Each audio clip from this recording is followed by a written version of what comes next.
Hey, this is George with the Homebrewer and Homebrewing Company in San Diego.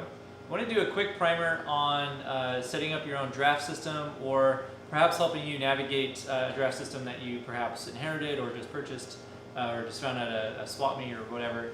The main goal is really to just acquaint you with some of the terminology and just some of the different components, so that as you try to either fix it up or build your own system, whatever your case may be, you'll be able to more easily communicate with whoever's trying to help you out. Of course, we're happy to help you do that anytime, but here's the gist.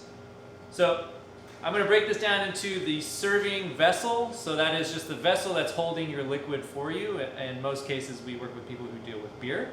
And then you have your couplers. These are the things that connect the serving vessel to the draft system. And then we have our gas connections here, which in this case is the CO2 tank. And then we have our liquid dispense methods. So this is a standard Sinky Keg that we use for our brewery here. The Sinky Keg, you can tell, has this sort of wide opening here. Most American breweries are going to use the standard D coupler. So this is a Sinky coupler for most professional breweries. The Sinky coupler also has a tailpiece and a hex nut, and also a gasket. Those go on the top part here and can be changed out if the tubing size happens to be different. That'll just depend on what you end up with. Now, a ball lock keg, here I have a 2.5 gallon keg and a 5 gallon keg, but they're both ball lock. These are standard homebrew style kegs. A lot of cocktail bars and coffee shops are also starting to use these to either do pre-mixed cocktails or cold brew. But this is an old school soda keg, also called a Cornelius or corny keg, and these use a ball lock connector. The ball lock just refers to the fact that when I pull back on this little coupler here, there's some ball bearings in there, and that's what helps lock those into place, hence ball lock.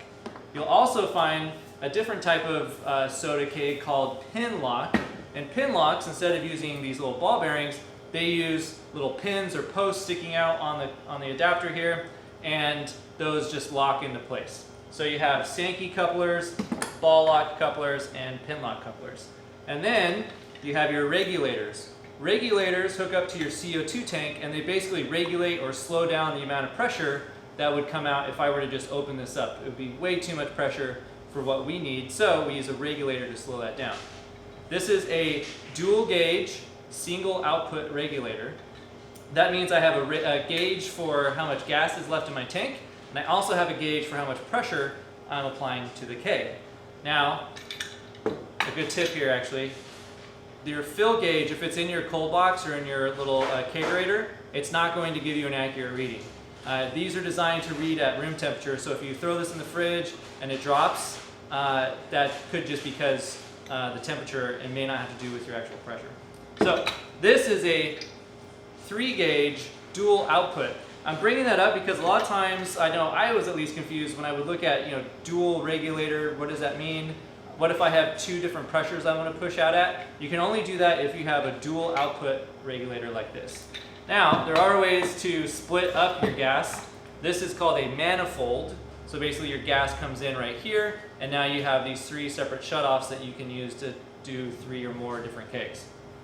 And you can get those manifolds in 1 or 2 or 3 or you name it, sort of splits.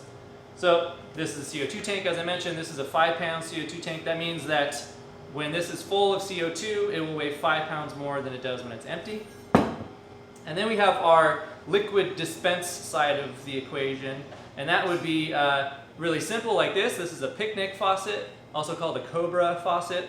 And then we have our, just one example of what we would call a standard faucet. There's also a piece that goes through that's called a shank. That would be to apply this faucet to either through the wall like we do with our setup here, so this is a big cold box behind us, or to your kegerator that you might be building at home. So that is really the gist on all of this. Of course, there's also tubing connecting all these things together, but to keep it simple, I just wanted to focus on these main components here. For more videos, more information, be sure to subscribe, like these videos. Feel free to reach out to us for any questions or comments, and we're here to help. Have a great day.